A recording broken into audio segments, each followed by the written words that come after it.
തിരുനാമത്തിന് മഹത്വമുണ്ടാകട്ടെ. വേദപുസ്തകത്തിൻ്റെ താളുകളിലൂടെ കടന്നു പോകുമ്പോൾ നമ്മെപ്പോലെ ക്രിസ്തുവിൻ്റെ സ്നേഹം കിട്ടി, ക്രിസ്തുവിൻ്റെ വചനം കിട്ടി, ക്രിസ്തുവിൻ്റെ വേലകളിൽ പങ്കാളികളായി അനേകം അത്ഭുതങ്ങളും അടയാളങ്ങളും എല്ലാം കണ്ടു. എന്നാൽ അവർ പലരും വഴിയോരങ്ങളിൽ പട്ടുപോകാൻ ഇടയായി. ദൈവത്തിൻ്റെ സ്നേഹം അനുഭവിച്ചവർ അവർ ക്രിസ്തുവിൻ്റെ വഴിയിൽ നിന്ന് വീണു പോകാൻ ഇടയായി. സ്മാരകങ്ങൾ നാം ഈ ലോകത്തിൽ പലതും കണ്ടിട്ടുണ്ട്. ലോകത്തിൽ അനേക സ്മാരകങ്ങൾ, യുദ്ധസ്മാരകങ്ങൾ, അബ്രഹാം ലിങ്കൻ്റെയും ജോൺ എഫ് കെന്നഡിയുടെയും എല്ലാം അവർ മരിച്ചു വീണ സ്ഥലങ്ങൾ, ഇന്ദിരാഗാന്ധി മരിച്ചു വീണ സ്ഥലങ്ങൾ, ഇതെല്ലാം ഈ ലോകത്ത് നമുക്ക് കാണാൻ സാധിക്കും. നാം തിരുവചനം പഠിക്കുമ്പോൾ നമ്മെപ്പോലെ ദൈവത്തിൻ്റെ വചനം കേട്ട അനേകർ, അവരെ കേട്ട വചനം അവർക്ക് ഉപകാരമായി വരാത്തത് കൊണ്ട് അവരാത്മീയത്തിൽ പട്ടുപോയതായി നാം തിരുവചനത്തിൽ കാണുന്നുണ്ട്. അവർക്ക് ഒരിക്കൽ ദൈവസ്നേഹം കിട്ടിയതായിരുന്നു, ദൈവത്തിൻ്റെ വലിയൊരു കൃപ കിട്ടിയതായിരുന്നു. നമ്മുടെ ചുറ്റുപാടും അതിവിശാലമായ ഒരു ലോകമുണ്ട്. എന്തൊരു തിരക്കാണ് ആ റോഡിലൂടെ. എല്ലാവരും തല കുമ്പിട്ട് നടക്കുന്നു. കാരണം എല്ലാവരും മൊബൈൽ നോക്കിയാണ് നടക്കുന്നത്, സോഷ്യൽ മീഡിയയിലൂടെയാണ് നടക്കുന്നത്. ഇതാ വസ്ത്രധാരണമെല്ലാം പകുതിയായി മാറിക്കൊണ്ടിരിക്കുന്നു. എങ്ങനെയും എന്തും ചെയ്യാൻ നിയമങ്ങൾ പോലും അനുവദിക്കുന്നതായ ഒരു തലമുറയിൽ കഴിഞ്ഞ ദിവസം ഞാൻ ഓർത്തു, കർത്താവേ, ഇന്ന് ഈ തലമുറയിൽ കുഞ്ഞുങ്ങൾക്ക് വളരാൻ നിവൃത്തിയില്ല. അങ്ങനെയാണെങ്കിൽ ഇനി ഞാൻ ചിന്തിച്ചു, എൻ്റെ മക്കൾക്കൊരു കുഞ്ഞുങ്ങളുണ്ടാകുന്ന തലമുറയിൽ എന്തായിരിക്കും സ്കൂളിലെയും കോളേജിലെയും വിദ്യാഭ്യാസമെന്ന് ഓർക്കുമ്പോൾ തന്നെ പേടി വരുന്നു. അങ്ങനെയുള്ളതായ ഒരു ലോകത്തിൽ നാം ജീവിക്കുകയാണ്. ഈ ലോകത്തിൽ നാം ജീവിക്കുമ്പോൾ നാം ഭയപ്പെടുന്നു, കർത്താവേ, ഞാൻ ഈ ആത്മീയ ലോകത്തിൽ പട്ടുപോകാൻ ഇടവരരുത്. നമുക്ക് യേശു ക്രിസ്തുവിൻ്റെ വചനത്തോടൊരു സ്നേഹം കിട്ടി. എൻ്റെ പ്രിയപ്പെട്ടവരെ, അന്ന് ഗലീലാക്കടലിൻ്റെ ആ തീരത്തൂടെ കർത്താവായ യേശു ക്രിസ്തു നടക്കുമ്പോൾ യോഹന്നാനെയും യാക്കോബിനെയും പത്രോസിനെയും അന്ത്രയോസിനെയും കണ്ടിട്ട് പറഞ്ഞു, എന്നെ അനുഗമിക്കുക എന്ന്. അതിനെപ്പറ്റി ഞാൻ നല്ലൊരു കവിത കേട്ടിട്ടുണ്ട്. പടിഞ്ഞാറേ ചക്രവാളത്തിൽ സൂര്യൻ അങ്ങ് താഴേക്കിറങ്ങുമ്പോൾ മേഘങ്ങൾ തമ്മിൽ കൈകോർക്കുമ്പോൾ ഞാനൊരു ശബ്ദം കേട്ടു, എന്നെ അനുഗമിക്കുക എന്ന്. പ്രിയപ്പെട്ടവരെ, നിങ്ങളെ വിളിക്കുന്ന യേശുവിൻ്റെ സ്വരമാണ് കേൾക്കുന്നത്. ഞങ്ങളെല്ലാം ഭയത്തോടെയാണ് ഈ രംഗത്ത് നിൽക്കുന്നത്. എൻ്റെ ദൈവമേ, അനേകം പ്രിയപ്പെട്ട ദൈവത്തിൻ്റെ മക്കൾ ഈ വചനം കേൾക്കാൻ കടന്നു വന്നിരിക്കുന്നു. അവരെല്ലാവരും യേശുവിൻ്റെ സ്വരം കേൾക്കണമേ, യേശുവിൻ്റെ വചനം കേൾക്കണമേ. ഞാൻ എൻ്റെ 22ാമത്തെ വയസ്സിൽ എനിക്കത് പറയാതെ പോകാൻ വയ്യ. എന്നെ എൻ്റെ യേശു ക്രിസ്തു വന്ന് വിളിച്ചപ്പോൾ ഇതിൻ്റെ ആഴം എന്താണ്? ഞാനൊരു ഹൈന്ദവ കുടുംബത്തിൽ ജനിച്ച മനുഷ്യനാണ്. എനിക്ക് യേശുവിനെ അന്വേഷിക്കേണ്ട ആവശ്യമുണ്ടായിരുന്നില്ല, യേശു ആരാണെന്ന് അറിയേണ്ട ആവശ്യമുണ്ടായിരുന്നില്ല. എന്നാൽ ജീവിതമെല്ലാം തകർന്ന കാലത്ത്, എൻ്റെ അച്ഛൻ മരിച്ചു, അല്ലെ ഞങ്ങൾ അനാഥരായി പോയ കാലത്ത്, എൻ്റെ പെങ്ങന്മാർ കൃപയാൽ ഈ ആഴത്തിലേക്ക് ചാടിയിറങ്ങി, ദൈവസ്നേഹത്തിൻ്റെ ആഴത്തിലേക്ക്. അതിലങ്ങ് മുങ്ങിത്താണപ്പോഴേക്കും ഉണ്ടല്ലോ, ഇതാ നിരാശകൾ മാറി, മുഖത്തെ വാട്ടം മാറി, ചുണ്ടിൽ പുതുപുഞ്ചിരിയായി. അത് കണ്ടപ്പോൾ അവരെന്നോട് പറഞ്ഞു, ഒരു നല്ല ദൈവം ജീവിക്കുന്നുവെന്ന്. ഞാൻ പറഞ്ഞു, എനിക്ക് വേണ്ട യേശുവിനെ. എൻ്റെ പ്രിയപ്പെട്ടവരെ, എനിക്ക് അറിയില്ലായിരുന്നു. എന്നാൽ ലോകത്തിൽ ഒരു മനുഷ്യനും തരാൻ കഴിയാത്ത അത്യന്ത ശക്തി എൻ്റെ ഈ ചങ്കിലേക്ക് ഇറങ്ങി വന്നു. ഞാനന്ന് പറഞ്ഞത് ഞാൻ ഓർക്കുന്നുണ്ട്. ഈ പെങ്ങന്മാർ പോകുന്ന വഴിക്ക് പോകാനാണ് എൻ്റെയും തീരുമാനമെന്ന് ഒരു ദിവസം രാത്രി 10 മണിക്ക് എൻ്റെ വീട്ടിൽ വന്ന് എൻ്റെ നാട്ടുകാരോടും ചാർച്ചക്കാരോടും ഞാൻ പറഞ്ഞു. അന്ന് വരെയും ബൈബിൾ വായിക്കാത്ത, സുവിശേഷ പ്രസംഗം കേൾക്കാത്ത ഞാൻ അന്നത് പറഞ്ഞു. ആഴിയെന്നോർത്തില്ല, ആഴം ഞാൻ ആരാഞ്ഞില്ല, ഇറങ്ങി ഞാൻ പ്രിയനേ സമുദ്രത്തിൻ്റെ നടുവിൽ നിന്റെ വിളി കേട്ട് വരുവാൻ. ദൈവത്തിന് സ്തോത്രം. അതെൻ്റെ 22ാമത്തെ വയസ്സിലാണ്. ഇന്ന് 32 കൊല്ലം കഴിഞ്ഞ് എൻ്റെ പ്രിയപ്പെട്ട ദൈവമക്കളുടെ മുമ്പാകെ, എൻ്റെ കുഞ്ഞുങ്ങളുടെ മുമ്പാകെ, എൻ്റെ ദൈവദാസന്മാരുടെ മുമ്പാകെ ക്രിസ്തുവിൻ്റെ സാക്ഷിയെ നിൽക്കുമ്പോൾ എനിക്കും കരമുയർത്തി പറയാൻ സാധിക്കും, എൻ്റെ യേശുവേ, ഭാഗ്യമായി പോയി, മഹാഭാഗ്യമായി പോയി. നിങ്ങൾക്ക് ആ ബോധ്യം ഉണ്ടെങ്കിൽ നിങ്ങളൊന്ന് കരമുയർത്തിക്കൊള്ളൂ. യേശുവേ, ഭാഗ്യമായി പോയി, എൻ്റെ നാഥ, ഭാഗ്യമായി പോയി. മദ്യപാനിയായിരുന്ന ഞാൻ വന്ന് ഈ ചാടിയത് ഗോകുൽത്തായിലെ കുരിശിലെ സ്നേഹത്തിലായിരുന്നല്ലോ അമ്മയെ തല്ലിയ, അപ്പനെ തല്ലിയ, ഭാര്യയെ തല്ലിയ, അന്യായമായി പണം സമ്പാദിച്ച ഞാൻ വന്ന് ചാടിയത് എന്നെ കഴുകുന്ന, എന്നെ ത്രസിപ്പിക്കുന്ന, എൻ്റെ മേൽ പകരുന്ന കുരിശിലെ സ്നേഹത്തിന് മുമ്പിൽ വന്നു ചാടാൻ എനിക്ക് ഇടയായല്ലോ. ഹല്ലേലൂയ, ദൈവത്തിന് സ്തോത്രം. പ്രിയപ്പെട്ടവരെ, ആ ദൈവസ്നേഹമാണ് എൻ്റെ പ്രിയ സഹോദരി സഹോദരന്മാരെ നിങ്ങളെ ഇന്ന് ഈ രാത്രിയിൽ വന്ന് വിളിക്കുന്നത്. വരൂ, ഈ ദൈവസ്നേഹത്തിലേക്ക് വന്ന് വീഴൂ. അങ്ങനെ ഇറങ്ങി പുറപ്പെട്ട അനേകം ജനമുണ്ട്. പക്ഷെ എന്ത് പറ്റിയെന്നറിയാമോ? അനേകരും ഈ ദൈവസ്നേഹത്തിൻ്റെ ആഴമറിഞ്ഞില്ല, എന്നെ വിളിച്ചതാരാണെന്ന് അറിഞ്ഞില്ല. പണ്ട് സാധു സുന്ദർ സിംഗ് പറഞ്ഞു, വർഷങ്ങളോളം നദിയിൽ മുങ്ങിക്കിടന്നതായ ഒരു കരിങ്കല്ല്. ശിഷ്യന്മാർ ചോദിച്ചു, എന്താണ് അത്? അനേകർക്കും ക്രിസ്തു സ്നേഹം പിടികിട്ടുന്നില്ലല്ലോ. സാധു സുന്ദർ സിംഗ് ആ കരിങ്കല്ല് പൊട്ടിച്ചു കാണിച്ചു. കരിങ്കൽ കഷ്ണം, ഒരു തുള്ളി നനവ് ഉള്ളിലില്ല, ഒരു തുള്ളി നനവ് ഉള്ളിൽ കാണുന്നില്ല. പ്രിയപ്പെട്ടവരെ, അയ്യോ, എന്തൊരു അത്ഭുതമാണ്! ഒരിക്കലും അങ്ങനെയാകരുത്. ദൈവത്തിന് സ്തോത്രം.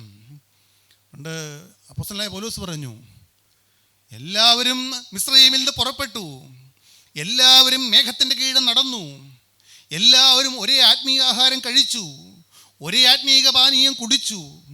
അവരെ അനുഗമിച്ച പാറയിൽ നിന്നല്ലോ അവർ കുടിച്ചത്. ആ പാറ ക്രിസ്തുവായിരുന്നു. നാം എല്ലാം ഇന്ന് തേനിലും തേൻകട്ടയിലും മധുരമായ ഈ വചനം ഭക്ഷിക്കുന്നു, കുടിക്കുന്നു. എങ്കിലും 1 കൊരിന്ത്യർ 10 പറഞ്ഞിരിക്കുന്ന വാക്യമാണ്, എങ്കിലും അവരിൽ മിക്ക പേരിലും ദൈവം പ്രസാദിച്ചില്ല. അവരിൽ മിക്കവേലും ദൈവം പ്രസാദിക്കാത്തത് കൊണ്ട് അവര് വഴിയോരത്ത് പട്ടുപോയി. പ്രിയപ്പെട്ടവരെ, അതൊരു ഭയാനകമായ കാഴ്ചയാണ്. ആ കാഴ്ച ഭക്തൻ അങ്ങ് നിന്ന് കാണുകയാണ്. എൻ്റെ ദൈവമേ, ഉന്നത ശൃംഖങ്ങളിൽ നിന്ന് താഴേക്ക് വീണ് പട്ടുപോയ അസ്ഥികൂടങ്ങളെ കണ്ടുകൊണ്ട് ഭക്തൻ സങ്കടത്തോടെ കരയുകയാണ്, എന്നിട്ട് പാടുകയാണ്. ഭക്തൻ നോക്കി അങ്ങ് താഴെ, അതാ ദാവീദിന്റെ മകനായ ശലോമോൻ രാജാവ് കിടക്കുന്നു, അബ്ശാലോം രാജകുമാരൻ കിടക്കുന്നു, ആഖാൻ കിടക്കുന്നു, അനേകർ പട്ടുപോയി കിടക്കുന്നു. അങ്ങനെ കിടക്കാനല്ല ദൈവം നമ്മെ വിളിച്ചത്. ദൈവം നമ്മെ വിളിച്ചത് ഈ യാത്രയിൽ അനേകർ എതിർക്കുമ്പോഴും നമ്മെ നിന്ദിക്കുമ്പോഴും ആക്ഷേപിക്കുമ്പോഴും ഈ യാത്ര തികച്ച് നാം അക്കരയിലേക്ക് കടന്നു പോകാൻ, ദൈവരാജ്യത്തിലേക്ക് കടന്നു പോകാൻ. ആ കടന്നു പോകുമ്പോൾ ഞാനൊരു ബലഹീനനായ അപ്പനായിരിക്കും, ഒരു അമ്മയായിരിക്കും, ഇംഗ്ലീഷും മലയാളം കൂട്ടി പറയുന്ന ആളായിരിക്കും. പക്ഷേ നമുക്ക് നമ്മുടെ പിൻതലമുറയ്ക്ക് ഒരു പാദച്ചുവടുകൾ, ഒരു കാൽപ്പാടുകൾ വച്ചിട്ട് പോകണം. എന്താണ്? പ്രാർത്ഥനയുടെയും വിശുദ്ധിയുടെയും ക്രിസ്തീയ ജീവിതത്തിൻ്റെ മൂല്യത്തിൻ്റെയും ഒരു കാൽച്ചുവട് വച്ചിട്ട് വേണം പോകാനായിട്ട്. അതോ നമ്മുടെ അനന്തര തലമുറ പറയുമോ, ഒരിക്കൽ ഈ ഗ്ലോബൽ ഗോസ്പൽ ഫെലോഷിപ്പിൽ വന്നു, ഒരു പാവമൊക്കെ വിട്ടു, മദ്യപാനം വിട്ടു, ഭാര്യയും ഭർത്താവും നിരപ്പായി. പക്ഷേ ഒരു സമയം വന്നപ്പോൾ എല്ലാം തകർത്ത് കളഞ്ഞ ഒരപ്പനായി പോയി, ഒരു അമ്മയായി പോയി, ഒരു ദൈവദാസനായി പോയി എന്ന് പറയാൻ ഒരിക്കലും ഇടവരരുത്. ഭയത്തോടെ നാം ദൈവത്തിൻ്റെ വചനം ഞാൻ പറയണം, നാം ഓരോരുത്തരും കേൾക്കണം. നാം ഈ തലമുറയിൽ തന്നെ കാണും വീണുപോയ അനേകർ. ക്രൈസ്തവ സഭകളിൽ ഒരു കാലത്ത് കൺവെൻഷൻ മന്ദിരങ്ങളിൽ തീയുടെ വചനം പറഞ്ഞവർ പിന്നെ ദൈവമില്ല എന്ന് പറഞ്ഞ അനേകം ഉന്നതന്മാരുണ്ട്. എന്താണ് പറയുന്നത്? ദൈവം ഉണ്ട് എന്ന് പ്രസംഗിച്ച് കൺവെൻഷൻ മന്ദിരിൽ തീ ഇറക്കിയവർ ഇതാ അന്യ വിഗ്രഹങ്ങളെ സേവിക്കാനും അതിൻ്റെ പ്രസാദം കഴിപ്പാനും ഇതാ മറ്റുള്ളവരുടെ മുമ്പിൽ ദുർസാക്ഷികളായി ജീവിച്ച ചരിത്രം ഇന്ന് ഈ കേരളക്കരയിലുണ്ട്. അതിൻ്റെ മധ്യത്തിൽ നാം അങ്ങനെ ആയിരിക്കരുത്. നാം വേറിട്ടവരും വ്യതിരിക്തരുമായിരിക്കണം. നമുക്കൊരു ഐഡൻറ്റിറ്റി കാർഡ് ഉണ്ടായിരിക്കണം. നാം നമ്മുടെ ഇടവപ്പള്ളിയിൽ പോകുന്നു, നമ്മുടെ സഭകളിൽ, നമ്മുടെ പള്ളികളിൽ നാം പോകുന്നു. പക്ഷേ നമുക്ക് നമ്മുടേതായൊരു വ്യക്തിത്വമുണ്ട്. എന്താണ് വ്യക്തിത്വം? ക്രിസ്തുവിൻ്റെ വഴിയെ മാത്രമേ നാം സഞ്ചരിക്കുകയുള്ളൂ. ഭക്തൻ ആ താഴ്വരയിലേക്ക് കടന്നു ചെന്നു. അനേകർ വീണ് കിടക്കുകയാണ്. അപ്പോഴുണ്ട് ഒരു കുഷ്ഠരോഗി വരുന്നു. കുഷ്ഠരോഗി അടുത്തേക്ക് വന്നപ്പോൾ ഭക്തന് ആ കുഷ്ഠരോഗിയെ കണ്ടപ്പോൾ വലിയ സങ്കടം. ചോദിച്ചു, ഭക്തന് മനസ്സിലായില്ല ഇത് ആരാണെന്ന്. കാരണം മുഴുവൻ വ്രണം നിറഞ്ഞിരിക്കുന്നു. ഈ ഭക്തനെ കണ്ടപ്പോൾ ഈ കുഷ്ഠരോഗി ഉണ്ട്, വാവിട്ട് കരയുന്നു, അയ്യം വിളിച്ച് കരയുകയാണ്. ഭക്തൻ ചോദിച്ചു, നിങ്ങൾ ആരാണ്? നിങ്ങൾ ആരായിരുന്നു? അപ്പോൾ കുഷ്ഠരോഗി പറഞ്ഞു, ഞാൻ ഏറ്റവും കരുത്തുള്ള പ്രവാചകനായിരുന്ന എലീശ പ്രവാചകൻ്റെ ഒരു ശിഷ്യനായിരുന്നു. എൻ്റെ പേര് ഗേഹസി എന്നാണ്. 2 രാജാക്കന്മാർ 4-ാം അധ്യായം 12-ാം വാക്യം നമുക്കൊന്ന് വായിക്കാം. എൻ്റെ പേര് ഗേഹസി എന്നാണ്.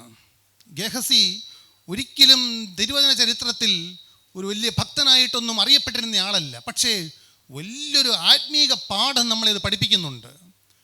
ഈ ഗേഹസി ഉണ്ടല്ലോ, അവിടെ അന്ന് ഏലിയാവിന് ശേഷം ഏലിയാവിൻ്റെ ഇരട്ടി ശക്തിയോടെ വന്ന പ്രവാചകനാണ് എലീശ.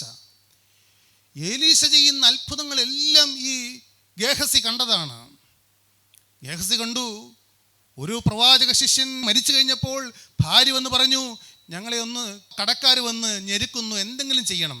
എന്തുണ്ട് നിൻ്റെ കയ്യിൽ, എന്തുണ്ട് പറക. ഒരു ഭരണി എണ്ണയുണ്ട്, നീ വെറും പാത്രങ്ങൾ വായ്പ വാങ്ങൂ, എന്നിട്ട് ഭരണിയിൽ നിന്ന് എണ്ണ ഇങ്ങനെ മാറ്റി മാറ്റി പകരൂ. ഗേഹസി കണ്ടു, ഭരണികളിങ്ങനെ നിറഞ്ഞു വരുന്നു. മാത്രമോ ഒരു ദിവസം പ്രവാചക ശിഷ്യന്മാരെല്ലാം ഒരുമിച്ച് കൂടിയപ്പോൾ അവർക്ക് പായസം ഉണ്ടാക്കാൻ ആഗ്രഹിച്ചു. പക്ഷേ ആ പായസക്കലത്തിൽ എങ്ങനെയോ കാട്ടുവള്ളി വന്നു, അത് കുടിക്കുന്നവർ ഛർദ്ദിക്കാൻ തുടങ്ങി. എലീശ പറഞ്ഞു, അല്പം ഉപ്പ് കൊണ്ടുവരുവീൻ. അത് ആ പായസക്കലത്തിലിട്ടു. എന്തൊരത്ഭുതം! ആ പായസത്തിലെ കയ്പ് മാറി, വിഷം മാറി. ഒരു ദിവസം പ്രവാചക ശിഷ്യന്മാരെല്ലാവരും ഒരുമിച്ച് കൂടിയിരിക്കുകയായിരുന്നു. കൂട്ടായ്മയാണ്, 200 പേരുണ്ട്. 20 പേർക്ക് കഴിക്കാനുള്ള അപ്പമേ ഉള്ളൂ. ദൈവത്തിന് സ്തോത്രം. ശിഷ്യന്മാർ പ്രവാചകൻ്റെ മുഖത്തേക്ക് നോക്കി, ഞങ്ങൾ ഈ 20 അപ്പം കൊണ്ട് 200 പേരെ എങ്ങനെ പോഷിപ്പിക്കും? പ്രവാചകൻ പറഞ്ഞു, നിങ്ങൾ ഇത് 200 പേർക്ക് വിളമ്പുക എന്ന്. ജീവനുള്ള ദൈവത്തിൻ്റെ കരങ്ങളിലേക്ക് ഞാനും എൻ്റെ ജീവിതം ഫലമേൽപ്പിച്ചുകൊണ്ട് പറയട്ടെ, പ്രിയപ്പെട്ടവരെ, ഞങ്ങളിപ്പോൾ യേശുക്രിസ്തുവിൻ്റെ ആണിപ്പോൾ കരം കണ്ടുകൊണ്ട്, വിശ്വാസത്തിൽ കണ്ടുകൊണ്ട് പറയട്ടെ, യേശുവേ, ഇന്ന് ഈ ജനത്തിൻ്റെ മേലേക്ക് തിന്ന് തൃപ്തരാകുവാൻ തക്കവണ്ണം അവിടെ നീ അപ്പത്തെ വാഴ്ത്തി നുറുക്കി അതിൻ്റെ പൂപ്പൽ പോയി, അതിൻ്റെ മുറിവ് പോയി, നല്ല അപ്പോൾ ചുട്ട അപ്പം പോലെ ഓരോരുത്തരുടെ നാവിലേക്ക് വെച്ച് തരുവാനാണ് ദൈവം നമ്മെ കൂട്ടിക്കൊണ്ട് ഇരുത്തിയിരിക്കുന്നതെന്ന് നിങ്ങൾ വിശ്വസിക്കുന്നുണ്ടെങ്കിൽ ഇന്ന് ഈ രാത്രികാലം അത്ഭുതങ്ങൾ നടക്കും. നിങ്ങൾ തിന്ന് തൃപ്തരാകും. നിങ്ങൾ പലതിനും വേണ്ടി പൈസ ചെലവഴിച്ചു, ഇതാ മദ്യം കുടിച്ചു നോക്കി, ഒരു ദിവസം മുഴുവൻ സിനിമ കണ്ടു നോക്കി, അശുദ്ധി കണ്ടു നോക്കി, ഒന്നും കിട്ടില്ല. പ്രിയപ്പെട്ടവരെ, യേശു ക്രിസ്തുവിൻ്റെ ഈ സുവിശേഷം അനേകർക്ക് ചരിത്ര പുസ്തകമാണെങ്കിൽ നാം ഇത് മുത്തുന്നു, നാം ഇത് ഉമ്മ വയ്ക്കുന്നു. ഈ വചനം ഇന്നും ജീവനായി നമ്മുടെ ഹൃദയത്തിലൂടെ കടന്നു വന്ന് ആ വചനം നിങ്ങളുടെ ഹൃദയത്തിലെ കാർമേഹങ്ങളെ മാറ്റുന്നു, ഹൃദയത്തിലെ ഭാരങ്ങളെ മാറ്റുന്നു. നിങ്ങളെന്ന് ആവശ്യഭാരത്തോടെ വന്നിരിക്കുന്ന വിഷയത്തിൻ്റെ മേൽ കർത്താവ് പരിഹാരം തരാൻ പോകുന്നു. ഇതെല്ലാം ഈ ഗേഹസി കണ്ടു. തുടർന്ന് ഗേഹസി കണ്ടു, ഈ എലീശ പ്രവാചകൻ ശൂനേംകാരത്തിയുടെ വീട്ടിൽ ചെന്നു. അവിടെ ചെന്നപ്പോൾ അവൾക്ക് കുഞ്ഞുങ്ങളില്ല. ഈ പ്രവാചക ശിഷ്യന് വേണ്ടി ശൂനേംകാരത്തിൽ മുറിയെല്ലാം പണിയിച്ചിരുന്നു.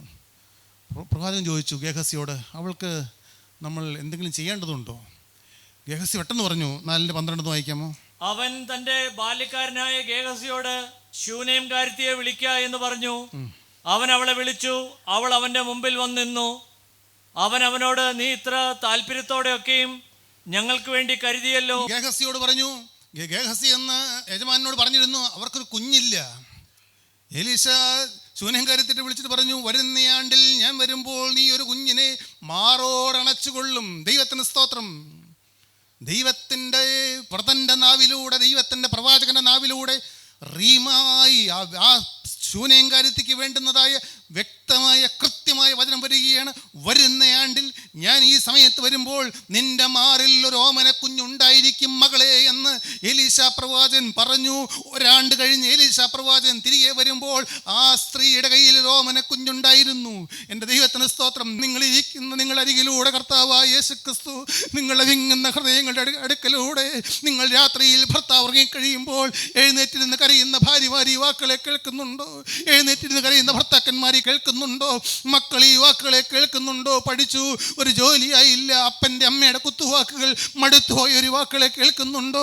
പ്രിയപ്പെട്ടവരെ, എന്നാൽ നിങ്ങൾ ദൈവത്തോട് ചോദിക്കണം, കർത്താവേ, അന്ന് എലീശ പ്രവാചകന്റെ നാവിലൂടെ നിത്യനായ ദൈവം പറഞ്ഞല്ലോ, നീ വരുന്ന ആണ്ടിൽ നിനക്ക് ഇനി അനുഗ്രഹം തരുമെന്ന്. ഇപ്പോൾ നിങ്ങൾക്ക് ചോദിക്കാം. ദൈവത്തിന് സ്തോത്രം. ഞാൻ എൻ്റെ പുറമെയുള്ള കണ്ണ് ഒരു നിമിഷം നടക്കുകയാണ്. ദൈവത്തിൻ്റെ വലിയ നാമം മഹത്വപ്പെടട്ടെ. കുട്ടികളെ നിങ്ങൾ ചോദിപ്പീൻ, യൗവനക്കാരെ നിങ്ങൾ ചോദിപ്പീൻ, അമ്മമാരെ ചോദിപ്പീൻ, കൊച്ചുമക്കൾക്ക് വേണ്ടി പ്രാർത്ഥിക്കുന്ന അപ്പന്മാരെ നിങ്ങൾ ചോദിപ്പീൻ. ദൈവത്തിന് സ്തോത്രം. ഈ ലോകത്തിലെ കാര്യമാണ് പറയുന്നത്. ചോദിപ്പീൻ. ചോദിക്കുന്നതിലും നനയ്ക്കുന്നതിലും അത്യന്തം പരമായി നമ്മിൽ ചെയ്യാൻ വ്യാപരിക്കുന്ന ഒരു ശക്തിയുണ്ട്. ആ ശക്തി വചനത്തിൻ്റെ ശക്തിയാണ്. അത് യേശുക്രിസ്തുവിൻ്റെ ശക്തിയാണ്. ആ ശക്തി എൻ്റെ യേശുവേ, മകളെ, നിന്നോടിപ്പോൾ യേശു കാതിൽ സംസാരിക്കട്ടെ. മകനെ, യേശു നിന്നോട് സംസാരിക്കട്ടെ. ഇത്ര എല്ലാ അത്ഭുതങ്ങൾ കണ്ട ഗേഹസി പക്ഷേ ഗേഹസിയുടെ ഉള്ളിൽ ദൈവത്തിൻ്റെ സ്നേഹം കിട്ടിയിരുന്നില്ല. അവന് ഒരു സ്വന്തമായ ഒരു അനുഭവം ഉണ്ടായിരുന്നില്ല, സ്വന്തമായൊരു മാനസാന്തരം ഉണ്ടായിരുന്നില്ല. സ്വന്തമായൊരു അനുഭവം, സ്വന്തമായൊരു മാനസാന്തരവും അത് നമ്മുടെ ജീവിതത്തിൽ കൂടിയേ തീരൂ. നാം എല്ലാം വലിയ പ്രതിസന്ധികളിലൂടെ കടന്നു പോകുന്നവരാണ്, ഓരോരുത്തർക്കും ഉണ്ട്. ഞാൻ ഓർക്കുന്നു, എൻ്റെ ഒരു മകൻ, പഠിക്കാൻ പോയിരിക്കുന്ന മകൻ, ഒരു അസുഖം വന്നു. പെട്ടെന്ന് നാട്ടിലേക്ക് വരാൻ പറ്റില്ലല്ലോ. എത്ര ശക്തമായിട്ടാണ് ഞങ്ങൾ ആ വിഷയം ദൈവസന്നിധിയിൽ പ്രാർത്ഥിച്ചത്. അപ്പോൾ എനിക്കൊരു ആരോഗ്യ പ്രശ്നം വന്നു. എൻ്റെ കുടുംബാംഗങ്ങളും എൻ്റെ പ്രിയപ്പെട്ട ദൈവത്തിൻ്റെ മക്കളും ദൈവസന്നിധിയിൽ അത് പിടിച്ചു വാങ്ങുന്നത് പോലെ ചോദിച്ചു. ഇല്ലേ, നമ്മുടെ മുമ്പിൽ ഈ ലോകത്തിലെ വിഷയം വന്നാൽ നാം പിടിച്ചു വാങ്ങുന്നത് പോലെ, ചോദിച്ചു വാങ്ങുന്നത് പോലെ ചോദിക്കില്ലേ? നാം വേദവസം പഠിച്ചാൽ, കർത്താവേ എനിക്കൊരു മാനസാന്തരം തരണമേ എന്ന് ചോദിച്ചു വന്ന ആരെങ്കിലും ഉണ്ടോ വേദവസത്തിൽ? ഒരിക്കലുമില്ല. കർത്താവേ എനിക്കൊരു വീണ്ടും ജന്മം തരണമേ എന്ന് ചോദിച്ചു വന്ന ആരെങ്കിലും ഉണ്ടോ? ആരുമില്ല. ഒരു ചെറുപ്പക്കാരൻ മാത്രം നിത്യജീവൻ ചോദിച്ചു വന്നു. അതല്ലാതെ കർത്താവിൻ്റെ അടുക്കൽ കടന്നു വന്നവരെല്ലാവരും ആവശ്യക്കാരായിരുന്നു. നമ്മെ സുവിശേഷത്തിലേക്ക് നടത്തുന്നത് നമ്മുടെ ഏതെങ്കിലും ആവശ്യങ്ങളായിരിക്കും, ഏതെങ്കിലും ആഗ്രഹങ്ങളായിരിക്കും. ഒരു കുഴപ്പവുമില്ല. നാം പിന്നെ വേറെ ആരുടെ അടുക്കൽ പോകും? കർത്താവേ ഞങ്ങൾ ആരുടെ അടുക്കൽ പോകുമെന്ന് ഒരിക്കൽ ശിവപുത്രൻ ചോദിച്ചു. ഞങ്ങൾ ആരുടെ അടുക്കൽ പോകും? നമുക്ക് പോകാൻ വേറൊരു സ്ഥലമില്ല. എന്നാൽ കർത്താവ് ഈ നാളുകളിൽ ചെയ്ത അനേകം അത്ഭുതങ്ങളും അടയാളങ്ങളും അത് കിട്ടിയവർ അല്ല നാം ഓരോരുത്തരും ഇന്ന് ദൈവത്തോട് ചോദിക്കണം, കർത്താവേ എനിക്ക് സ്വന്തമായി എനിക്കൊരു മാനസാന്തരം കൂടിയേ തീരൂ, എനിക്കൊരു സ്വന്തമായ അനുഭവം കൂടിയേ തീരൂ. അത് ഏത് പ്രായത്തിലാണ് കിട്ടുമെന്ന് പറയാൻ സാധിക്കില്ല. അതുകൊണ്ടാണ് നിക്കോദെമോസിനോട് കർത്താവ് പറഞ്ഞത്, നീ വീണ്ടും ജനിച്ചില്ല എങ്കിൽ ദൈവരാജ്യം കാണാൻ കഴിയില്ല, കടപ്പാനും കഴിയില്ല. ഞാൻ അമ്മയുടെ ഗർഭപാത്രത്തിലേക്ക് വീണ്ടും കടന്ന് വീണ്ടും ജനിക്കണമെന്നാണോ റബ്ബി യേശുവേ നീ പറയുന്നത്? അല്ലല്ല. നിനക്ക് പ്രായം, നിക്കോദെമോസിന് 45 വയസ്സുണ്ടെന്ന് ഇരിക്കട്ടെ. ഈ 45-ാമത്തെ വയസ്സിൽ നീ ഒരു 45 വയസ്സുള്ള കുഞ്ഞിനെ പോലെ യേശുക്രിസ്തുവിൻ്റെ വചനം കേട്ട് ഒരു പുതിയൊരു അനുഭവം, ദൈവത്തിന് സ്തോത്രം, പുതിയൊരു സൃഷ്ടിയുടെ അനുഭവം.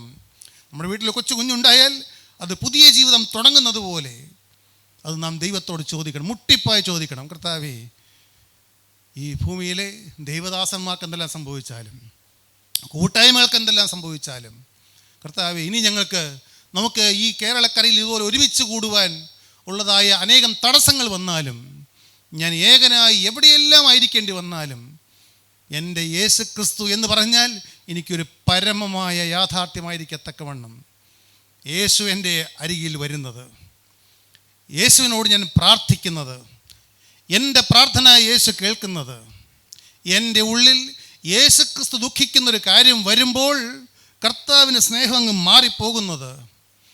എന്നാൽ എൻ്റെ കർത്താവെ ദൈവത്തിൻ്റെ കരുണയാൽ എനിക്ക് മനസ്സിലാക്കി കിട്ടുമ്പോൾ, ഓടിച്ചെന്ന് പ്രാർത്ഥിക്കുമ്പോൾ, ഏറ്റുപറയുമ്പോൾ ദൈവസ്നേഹം മടങ്ങി വരുന്നത്. എത്ര സമയം ഇത് പ്രാർത്ഥിച്ചാലും മതിവരാത്ത രീതിയിൽ ദൈവസ്നേഹം ഒന്ന് നിറയുന്നത്. കർത്താവേ മരണം അത് സ്വർഗത്തിലേക്ക്, നിത്യസ്വർഗത്തിലേക്കുള്ളൊരു വാതിൽ മാത്രമാണെന്ന് കണ്ടുകൊണ്ട് ഒരിക്കലും മരണത്തെ ഭയപ്പെടാത്തൊരു വിശ്വാസിയെ ജീവിക്കുന്നത്, ഈ ലോകത്തിന് എന്തെല്ലാം വന്നാലും ഒരിക്കലും താഴുകയോ തളരുകയോ ചെയ്യാതെ ജീവിക്കുന്നത് എൻ്റെ ഒരു ആഗ്രഹമാണ്, എൻ്റെ ഒരു സ്വപ്നമാണ്. എനിക്കത് കൂടിയേ തീരൂ. നിങ്ങൾ ചോദിച്ചിട്ടുണ്ടോ? തീർച്ചയായിട്ടും ചോദിക്കണം. നാം വേറെ ഒന്നും പഠിച്ചില്ലെങ്കിലും, ഗേഹസിയുടെ ജീവിതത്തിലെ പോരായ്മകൾ പഠിച്ചില്ലെങ്കിലും ഒരു കാര്യം വ്യക്തമായിരിക്കണം, കർത്താവേ ഇന്ന് രാത്രികാലം എൻ്റെ ദൈവമേ, അന്ന് കർത്താവ് പറഞ്ഞു കാറ്റ് ഇഷ്ടമുള്ളയിടത്തേക്ക് ഊതുന്നു, അത് എവിടെ നിന്ന് വരുന്നു എന്ന് എവിടേക്ക് പോകുന്നു എന്നോ അറിയുന്നില്ല. ചോദിക്കട്ടെ പ്രിയപ്പെട്ടവരെ, യേശുക്രിസ്തു മനുഷ്യൻ്റെ ഉള്ളിൽ വന്നാൽ അവൻ പൊട്ടിക്കരയും, കൊച്ചു കുഞ്ഞ് കരയുന്നത് പോലെ. എൻ്റെ യേശുവേ ഞാനൊരു മഹാഭാവിയാണല്ലോ എന്നുള്ളോർത്തുള്ളതായ കരച്ചിൽ, യേശുവിനോടുള്ള സ്നേഹത്തിൻ്റെ കരച്ചിൽ, ദൈവത്തിന് സ്തോത്രം, അതൊരു പിരിയ ബന്ധമാണ്, അത് കൂടിയേ തീരൂ. ആ അനുഭവം ഗേഹസിക്കില്ലാതിരുന്നത് കൊണ്ട് ഗേഹസി സമയം വന്നപ്പോൾ വീണുപോയി. അവൻ പാപത്തിൽ വീണു. ചിന്തിക്കാം, വായിക്കാം. 2 രാജാക്കന്മാർ 5-ാം അധ്യായത്തിൻ്റെ 20-ാമത്തെ വാക്യം. അവൻ അവനെ വിട്ട് കുറെ ദൂരം പോയ ശേഷം ദൈവപുരുഷനായ എലീശയുടെ ബാല്യക്കാരൻ ഗേഹസി അരാമ്യൻ നയമാൻ കൊണ്ടുവന്നത് എൻ്റെ യജമാനൻ അവൻ്റെ കയ്യിൽ നിന്ന് വാങ്ങാതെ വിട്ടുകളഞ്ഞുവല്ലോ.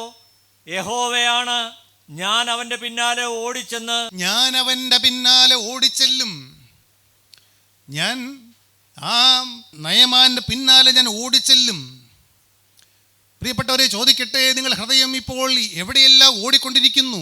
നാം പ്രിയപ്പെട്ടവരെ, ദൈവത്തിൻ്റെ വചനത്തിന് മുമ്പാകെ ഇരിക്കുമ്പോൾ, കർത്താവേ, എൻ്റെ ഹൃദയം ഇപ്പോൾ എവിടെയെല്ലാമാണ് ഓടിക്കൊണ്ടിരിക്കുന്നത്? ഏതെല്ലാം കാര്യങ്ങൾ പിന്നാലെയാണ് ഓടിക്കൊണ്ടിരിക്കുന്നത്? അതോ എൻ്റെ മുന്നിലുള്ള എല്ലാം മാറ്റിവെച്ചിട്ട് മുമ്പേ അവൻ്റെ രാജ്യവും നീതിയും അന്വേഷിക്കത്തക്കവണ്ണം യേശു ക്രിസ്തു എനിക്ക് കിട്ടിയേ തീരൂ എന്നുള്ളതായ ഒറ്റ ലക്ഷ്യത്തോടും പ്രാർത്ഥനയോടും കൂടി ഞാൻ ഇരിക്കുകയാണെങ്കിൽ അത് കിട്ടിയിരിക്കും. അവൻ്റെ ഹൃദയം നയമാൻ്റെ പിന്നാലെ ഓടി. നയമാൻ്റെ കുഷ്ഠം മാറി. നയമാൻ എലീശാ പ്രവാചകനോട് പറഞ്ഞു, ഞാൻ എന്തെങ്കിലും എൻ്റെ നിന്ന് സമ്മാനം വാങ്ങണം. ആവർത്തന പുസ്തകം 16:19 വായിക്കാമോ? എന്തെങ്കിലും എൻ്റെ കയ്യിൽ നിന്ന് വാങ്ങണം. ഈ ഗേഹസി കണ്ടു നയമാൻ്റെ കയ്യിൽ ഇഷ്ടംപോലെ വസ്ത്രങ്ങൾ, വെള്ളിക്കട്ടികൾ. പെട്ടെന്നത് കണ്ടപ്പോൾ, നാം എവിടെയെങ്കിലും ഇരിക്കുമ്പോൾ, ഇപ്പം ഞാൻ കോൺട്രാക്റ്റ് ബില്ലൊക്കെ സൈൻ ചെയ്യുന്നയാളാണ്. ഒരു കോൺട്രാക്ടർ എൻ്റെ മുമ്പിൽ വന്നിട്ട് ഒരു ബാഗ് ഇങ്ങനെ ചുമ്മാ തുറന്നു പിടിച്ചു. ഒരു 1-2 ലക്ഷം രൂപ ഉണ്ടെന്ന് വിചാരിക്കുക. എൻ്റെ ഹൃദയത്തിൻ്റെ അടിത്തട്ടിൽ എവിടെയെങ്കിലും എനിക്കത് താല്പര്യമുണ്ടെങ്കിൽ പെട്ടെന്ന് എൻ്റെ ഹൃദയം അതിലേക്ക് ചായാൻ സാധ്യതയുണ്ട്. ഗേഹസിയുടെ ഉള്ളിൽ ദൈവസ്നേഹം, ദൈവത്തിൻ്റെ വചനം, കാലാകാലങ്ങളിൽ ഈ പ്രവാചകൻ്റെ കൂടെ ഇരുന്ന് തീയിറങ്ങുന്നത് കണ്ടിട്ട് ഉള്ളം തുറന്ന് പാപങ്ങളെ കത്തിച്ച് കളയാത്തത് കൊണ്ട് ഇതെല്ലാം ഉള്ളിൽ കടന്നിരുന്നു. ഇതെല്ലാം പറയുമ്പോൾ നാം ചിന്തിക്കേണ്ടതിൻ്റെ, കർത്താവേ, എൻ്റെ ഹൃദയഭിത്തികളിലേക്ക് പരിശുദ്ധാത്മാവ് ഇറങ്ങി വന്നിട്ട് എൻ്റെ ഹൃദയത്തിൽ നടക്കുന്ന അനേകം കാര്യങ്ങൾ, എൻ്റെ ഉള്ളിലെ ഭിന്നതകൾ, വീട്ടിലെ ഭിന്നതകൾ, സഹോദരങ്ങൾ തമ്മിലുള്ളതായ ഭിന്നതകൾ, എൻ്റെ കർത്താവേ, എൻ്റെ ഉള്ളിൽ അശുദ്ധിയുടെ രസങ്ങൾ, ഞാൻ ഇന്ന് രാവിലെ കണ്ട സ്വപ്നങ്ങൾ, എന്തൊക്കെയാണ് ഈ ഗേഹസിയുടെ ജീവിതത്തിൽ വന്നത്? 16:19 വായിക്കാമോ? സമ്മാനം വാങ്ങരുത്. സമ്മാനം ജ്ഞാനികളുടെ കണ്ണ് കുരുടാക്കുകയും നീതിമാന്മാരുടെ കാര്യം മറിച്ചു കളയുകയും ചെയ്യുന്നു. സമ്മാനം ജ്ഞാനികളുടെ കണ്ണ് കുരുടാക്കുന്നു, അത് നീതിമാന്മാരുടെ വഴി തെറ്റിച്ചു കളയുന്നു. blind the eyes of the wisest and corrupt their directions. ദൈവത്തിന് സ്തോത്രം. ബ്രൈബ്, അന്യായമായി കിട്ടുന്നത് വിശ്വാസിയുടെ കണ്ണ് കുരുടാക്കി കളയുന്നു. ആൻഡ് കറക്റ്റ് ദെയർ ഡയറക്ഷൻസ്, ശരിയായ പാതയിൽ ഒരാൾ പോവുകയാണ്. പെട്ടെന്ന് കിട്ടുന്നതായ ഏതെങ്കിലും വശീകരണങ്ങൾ, സമ്മാനങ്ങൾ അവനെ ആ വഴിയിൽ നിന്ന് മാറ്റിക്കളയുന്നു. ഈ ഗേഹസി കണ്ടു, അയ്യോ, ഇത് യജമാനം വേണ്ട എന്ന് പറഞ്ഞു, ഞാൻ അവൻ്റെ പിന്നാലെ ഓടും. നീ ഏതിൻ്റെ പിന്നാലെയാണ് ഓടിയത് എന്ന് പിന്നെ പ്രവാചകൻ ചോദിക്കുന്നുണ്ട്. ദൈവത്തിന് സ്തോത്രം. ദൈവത്തിൻ്റെ വലിയ നാമം മഹത്വപ്പെടട്ടെ. ദ്രവ്യം സമ്പാദിപ്പാനും വസ്ത്രം, ഒലിവുതോട്ടം, മുന്തിരിത്തോട്ടം, ആടുമാടുകൾ, ദാസീദാസന്മാർ വാങ്ങിക്കാൻ ഇതാണോ സമയം? വസ്ത്രം, ഒലിവുതോട്ടം, മുന്തിരിത്തോട്ടം, ഇതെല്ലാം സമ്പാദിക്കാനായിരുന്നോ മകനെ ഇത്രയും കാലം എൻ്റെ കൂടെ നടന്നിട്ട് നിൻ്റെ ലക്ഷ്യം ഇതെല്ലാം ആയിരുന്നോ? പ്രിയപ്പെട്ടവരെ, ദൈവത്തിൻ്റെ ഉള്ളറകളെ ശോധന ചെയ്യുന്ന 139 സങ്കീർത്തനത്തെ സങ്കീർത്തനക്കാരൻ പറയും, ദൈവത്തിൻ്റെ പരിശുദ്ധാത്മാവ്, കർത്താവേ, എൻ്റെ ഹൃദയത്തെ ശോധന ചെയ്ത് എൻ്റെ ഉള്ളിൽ എന്തെല്ലാം മറിഞ്ഞു കിടക്കുന്നതെന്ന് കാണിച്ചിരുന്ന ദൈവത്തിൻ്റെ ആത്മാവ് നിങ്ങൾക്കെല്ലാം കാണിച്ചു തരട്ടെ. എല്ലാം കത്തിത്തീരണം. ദൈവത്തിന് സ്തോത്രം. ഇന്ന് നാം കേൾക്കുന്ന അവസാനത്തെ അവസരമാണെങ്കിലോ ദൈവത്തിൻ്റെ വചനം, കാലം തീരാൻ പോയിടണം, ഒന്നും അറിഞ്ഞുകൂടാ, എല്ലാം കത്തിത്തീരണം. ഈ ഗേഹസി ഓടിച്ചെന്നിട്ട് ദൈവത്തിന് സ്തോത്രം ആദ്യം നയമാനോട് പറഞ്ഞു, ഇപ്പോൾ തന്നെ 2 പേര് വന്നിട്ടുണ്ട്. ആരും വന്നിട്ടില്ല, ഒരു മനുഷ്യനും വന്നിട്ടില്ല. 2 പേര് വന്നിട്ടുണ്ട്. അവർക്ക് എന്തെങ്കിലും തരുവാൻ എന്നെ പ്രവാചകൻ അയച്ചിരിക്കുകയാണ്. സ്വന്തം ജീവിതത്തിൽ പാവമുണ്ട്, കൂട്ടത്തിൽ ആ എലീശാ പ്രവാചകനെയും കള്ളനാക്കി. പ്രിയപ്പെട്ടവരെ, എബ്രായർ 13 പറയും, നമ്മെ നടത്തുന്നവർ, നിങ്ങൾക്ക് വചനം പറഞ്ഞു തരുന്നവർ, അവരെ ഞരങ്ങിക്കൊണ്ട്, യജമാനന്മാർ ഞരങ്ങിക്കൊണ്ടിരിപ്പാൻ ഒരിക്കലും ഇടവരരുത്. എലീശാ പ്രവാചകൻ്റെ മേൽ ഈ ഗേഹസി ഒരു കരിനിഴൽ വീഴ്ത്തി. ആരാണ് യജമാനൻ? ഇല്ല, യജമാനൻ ഒരുത്തനേ ഉള്ളൂ, ക്രിസ്തു. നായകൻ ഒരുത്തനേ ഉള്ളൂ, ക്രിസ്തു. നാഥൻ ഒരുത്തനേ ഉള്ളൂ, ക്രിസ്തു. ആ നാഥനെ തള്ളിപ്പറഞ്ഞ് ആ നാഥൻ ചീന്തി രക്തത്തെ മലിനമാക്കാൻ ഒരു കാരണവശാലും ഞാൻ എന്നെ തന്നെ വിട്ടുകൊടുക്കുകയില്ല എന്ന് വ്യക്തമായ തീരുമാനം. എൻ്റെ യജമാനൻ പറഞ്ഞു, എന്തെങ്കിലും തരണമെന്ന് പറഞ്ഞു. പ്രിയപ്പെട്ടവരെ, പറഞ്ഞു കഴിഞ്ഞപ്പോൾ ഇവൻ 1 ചോദിച്ച സ്ഥാനത്ത് 2 കൊടുത്തു. പിന്നെ അതിൻ്റെ 24-ാമത്തെ വാക്യം വായിക്കാം. 24-ാമത്തെ വാക്യം. കുന്നിനരികെ എത്തിയപ്പോൾ അവൻ അത് അവരുടെ കയ്യിൽ നിന്ന് വാങ്ങി വീട്ടിൽ സൂക്ഷിച്ചു വെച്ചിട്ട് ബാല്യക്കാരെ അയച്ചു കളഞ്ഞു. ദൈവത്തിന് സ്തോത്രം. ഈ ഗേഹസിയുടെ കൂടെ ബാല്യക്കാരുണ്ട്, അവിടുന്ന് പോകുന്ന കഴിഞ്ഞ് വീട്ടിലോട്ട് എടുത്തപ്പോൾ ഗേഹസി എന്ത് ചെയ്തെന്നറിയാമോ? അത് ബാല്യക്കാരയിൽ നിന്ന് മേടിച്ചിട്ട് അവർ നിങ്ങൾ പൊക്കോ എന്ന് പറഞ്ഞിട്ട് ഈ 2 കൂട്ടം വസ്ത്രവും 2 താലന്ത് പൊന്നും സ്വന്തം വീട്ടിൽ സൂക്ഷിച്ചു വെച്ചു. നല്ല വസ്ത്രവും പൊന്നുമാണ് സൂക്ഷിച്ചത്. പക്ഷേ ഗേഹസി വീട്ടിൽ സൂക്ഷിച്ചത് ആറ്റം ബോംബായിരുന്നു. Atom bomb. പ്രിയപ്പെട്ടവരെ, നാം ഈ വിഷയം ചിന്തിക്കുമ്പോൾ ആദ്യം ചിന്തിച്ചിരുന്നു, പണ്ട് ആഖാൻ 50 ബാബിലോന്യ മേലങ്കിയും 50 ശേക്കൽ തൂക്കമുള്ള പൊൻകട്ടിയും 200 ശേക്കൽ തൂക്കമുള്ള വെള്ളിക്കട്ടിയും വീട്ടിൽ സൂക്ഷിച്ചു വെച്ചു. അത് ആറ്റം ബോംബ് പോലെ പൊട്ടിയ ഒരു ദിവസം. ഇത് ഈ ഗേഹസി വീട്ടിൽ കൊണ്ടുവന്ന് വയ്ക്കുമ്പോൾ ഇതൊരു ആറ്റം ബോംബാണെന്ന് ഈ ഗേഹസി അറിഞ്ഞില്ല. ഒളിപ്പിച്ചു, പാപം മറച്ചു വെച്ചു, പാപം ഒളിച്ചു വെച്ചു. മൂന്നാമത്തെ കാര്യം 5:25 ഒരു ചോദ്യമാണ്. എന്നിട്ട് ഗേഹസി അന്ന് എലീശാ പ്രവാചകന് മുമ്പിൽ ഇങ്ങനെ കൈകൂപ്പി ഇങ്ങനെ വിനയത്തോടെ നിൽക്കുകയാണ്. ദൈവത്തിന് സ്തോത്രം. ഭാഗ്യവശാൽ എലീശാ പ്രവാചകന്റെ ഉള്ളിൽ വിവേചനത്തിൻ്റെ ആത്മാവ് ഉണ്ടായിരുന്നത് കൊണ്ട് താഴേക്ക് പറയുന്നുണ്ട്, നീ അന്ന് ആ പുരുഷൻ നിന്നെ എതിരേറ്റ് രഥത്തിൽ നിറങ്ങി നിന്നെ സ്വീകരിച്ചപ്പോൾ എൻ്റെ ഹൃദയം നിൻ്റെ കൂടെ പോന്നിരുന്നില്ലയോ? ഓഫീസിലോ നിങ്ങളുടെ ജോലി സ്ഥലത്തോ നിങ്ങളുടെ വ്യക്തിപരമായ ജീവിതത്തിലോ നിങ്ങൾ ചെയ്ത ഏതെങ്കിലും കാര്യങ്ങൾ മറച്ചു വെച്ച് ഇവിടെ വന്ന് അടങ്ങി ഒതുങ്ങിയിരുന്നാലും മനുഷ്യരെ കബളിപ്പിക്കാം, പക്ഷെ ദൈവത്തിൻ്റെ പരിശുദ്ധാത്മാവിനെ മറയ്ക്കാൻ ഒരിക്കലും സാധിക്കില്ല. എലീശ പ്രവാചകൻ ചോദിച്ചു, വായിക്കാം. എന്നാറേ എലീശ അവനോട്, ഗേഹസിയെ നീ എവിടെ പോയിരുന്നു എന്ന് ചോദിച്ചു. ഗേഹസിയെ നീ എവിടെ പോയിരുന്നു? നീ എന്താണ് ചെയ്തത്? അടുത്ത വാക്യം. അടിയൻ എങ്ങും പോയില്ല എന്ന് അവൻ പറഞ്ഞു. എന്തൊരു പച്ച നുണയാണ് പറയുന്നത്. അടിയനെങ്ങും പോയില്ല. പ്രിയപ്പെട്ടവരെ, ദൈവത്തിന് സ്തോത്രം. എനിക്ക് തോന്നുന്നു, എൻ്റെ ചിന്ത, ഗേഹസിക്ക് ഒരു ചാൻസ് ആയിരുന്നു അത്. ഗേഹസിയെ നീ എവിടെ പോയിരുന്നു എന്ന് ചോദിച്ചപ്പോൾ ആ ഗേഹസിക്ക് എന്തെങ്കിലും വെളിവ് ഇത്രയും കാലം ദൈവത്തിൻ്റെ വചനം കേട്ടൽ ഉണ്ടായിരുന്നെങ്കിൽ വേഗം ആ പ്രവാചകൻ്റെ കാലിലേക്ക് അങ്ങോട്ട് കെട്ടിപ്പിടിച്ചിട്ട്, അയ്യോ എന്നോട് ക്ഷമിക്കണമേ, ഞാൻ അവിവേകം ചെയ്തു പോയി, ഞാൻ നുണ പറഞ്ഞു പോയി, ഞാൻ സ്വത്ത് സമ്പാദിച്ചു പോയി, വീട്ടിൽ കൊണ്ടുപോയി മറച്ചു വെച്ചു, ഈ അകൃത്യം എൻ്റെ മേൽ കണക്കിടല്ലേ, പ്രവാചകനെ, എൻ്റെ യജമാനെ, എനിക്ക് വേണ്ടി ഒന്ന് കൈമലർത്തണമേ എന്ന് പ്രാർത്ഥിക്കാനുള്ള, ചോദിക്കാനുള്ള, സമർപ്പിക്കാനുള്ള വിവേകം ഗേഹസിക്ക് ഉണ്ടാകേണ്ടതായിരുന്നു. എന്നാൽ സമ്മാനം മനുഷ്യൻ്റെ ഹൃദയത്തെ കുരുടാക്കി കളയുന്നു. പിശാച് വിശ്വാസികളുടെ കണ്ണിനെ കുരുട്ടാക്കി കളയുന്നു. നിങ്ങൾക്ക് ആർക്കെങ്കിലും സ്വന്തം പാപം കാണാതെ കണ്ണു കുരുടായി പോയിരിക്കുന്നുണ്ടോ? എങ്കിൽ ഇന്ന് പറയണം, കർത്താവേ, എൻ്റെ യേശുവേ, എന്നോട് കരുണ തോന്നണമേ എന്ന്. ദൈവത്തിൻ്റെ വലിയ നാമം മഹത്വപ്പെടട്ടെ. അടിയനെങ്ങും പോയില്ല എന്ന് പ്രവാചകനോട് ഗേഹസിനോട് പറഞ്ഞപ്പോൾ പ്രവാചകൻ പറഞ്ഞു, നീ ചെയ്തത് മുഴുവൻ എൻ്റെ കണ്ണിൻ മുമ്പിലുണ്ട്. അതുകൊണ്ട് ഞാൻ നിന്നോട് കാര്യം പറയട്ടെ. വായിക്കാം. ആകയാൽ നയമാന്റെ കുഷ്ഠം നിനക്കും നിന്റെ സന്തതിക്കും എന്നേക്കും പിടിച്ചിരിക്കും എന്ന് അവനോട് പറഞ്ഞു. ആകയാൽ നയമാന്റെ കുഷ്ഠം എന്നേക്കും നിനക്കും നിന്റെ സന്തതിക്കും പിടിച്ചിരിക്കുമെന്ന് പറഞ്ഞു. അവൻ കുഷ്ഠരോഗിയായി എലീശ പ്രവാചകന്റെ മുമ്പിൽ നിന്ന് പോകുന്ന ഒരു ദയനീയമായ കാഴ്ചയുണ്ട്. എൻ്റെ പ്രിയപ്പെട്ടവരെ, എലീശയുടെ മുമ്പിൽ നിന്ന് കുഷ്ഠരോഗിയായി ഇറങ്ങിപ്പോയ പട്ടുപോയ ഗേഹസി എന്ന് പറയുന്ന മനുഷ്യൻ, എൻ്റെ ഭാവന വേദത്തിൽ അങ്ങനെയൊന്നുമില്ല, ഞാനിങ്ങനെ ചിന്തിച്ച് പറഞ്ഞു പോകട്ടെ. ഗേഹസി കുഷ്ഠരോഗിയായി ഇറങ്ങിപ്പോകുമ്പോൾ പെട്ടെന്നോർത്തു, ഏതാനും മണിക്കൂറുകൾക്ക് മുമ്പല്ലേ നയമാൻ വന്നപ്പോൾ പ്രവാചകൻ പറഞ്ഞത്, നീ ആ യോർദാനിൽ പോയി 7 പ്രാവശ്യം മുങ്ങിക്കുളിക്കുക എന്ന്. ഗേഹസി ഓടിപ്പോയി യോർദാനിൽ പോയി മുങ്ങി. 7 പ്രാവശ്യം മുങ്ങിത്താണു. ഒരു മാറ്റവും വന്നില്ല. ആദ്യം പറഞ്ഞതുപോലെ അത് നയമാൻ എന്ന സേനാധിപതിക്ക് എലീശ പ്രവാചകൻ നാവിലോട് കുട്ടിയെ റീമയായിരുന്നു. നയമാന്റെ കുഷ്ഠം മാറാൻ സ്വർഗം കൊടുത്ത വചനമായിരുന്നു. പ്രാർത്ഥനയോടെ, വിശ്വാസത്തോടെ, ഉപവാസത്തോടെ വന്ന് നയമാൻ കൊടുത്ത വചനമായിരുന്നു. ഇത് പാപം ഒളിച്ചു വെച്ചിട്ട് ദൈവസന്നിധി വന്ന് വ്യാജം പറഞ്ഞിട്ട് പോയി മുങ്ങിക്കുളിച്ചാലൊന്നും പാപം മോചിച്ച് കിട്ടുകയില്ല, കുഷ്ഠം മാറുകയില്ല. എൻ്റെ പ്രിയപ്പെട്ടവരെ, ആ കുഷ്ഠരോഗിയായി അലഞ്ഞു തിരിയുന്ന ഗേഹസിയെ നാം കാണുന്നു. ഇത് കൃപയുടെ കാലമാണ്. ഇത് ദൈവം ക്ഷമിക്കുന്ന കാലമാണ്. പറയട്ടെ, ദൈവത്തിന് സ്തോത്രം. അവനും അവൻ്റെ സന്തതിക്കും എന്നേക്കും കുഷ്ഠം പിടിച്ചിരിക്കുമെന്ന്. ഞാൻ കടന്നുപോയാലും എൻ്റെ അനന്തര തലമുറയ്ക്കും കുഷ്ഠം പിടിച്ചിരിക്കുമെന്ന് ഗേഹസിയോട് ദൈവത്തിൻ്റെ പരിശുദ്ധാത്മാവ് പറഞ്ഞ വാക്കുകൾ. എന്നാൽ നിങ്ങൾക്കറിയാമല്ലോ, ദാവീദ് പാപം ചെയ്തുവെങ്കിലും പാപത്തെയോ അനുദപിച്ച് ഏറ്റു പറഞ്ഞു കഴിഞ്ഞപ്പോൾ നിത്യനായ ദൈവത്തിങ്കിൽ നിന്ന് ദാവീദിന് അരുളപ്പാടുണ്ടായി, ഞാൻ നിൻ്റെ 1000 തലമുറയോട് കരുണ കാണിക്കുമെന്ന്. എൻ്റെ പ്രിയപ്പെട്ടവർ, ഇതൊരു കൃപയുടെ കാലമാണ്. ദൈവത്തിന് സ്തോത്രം.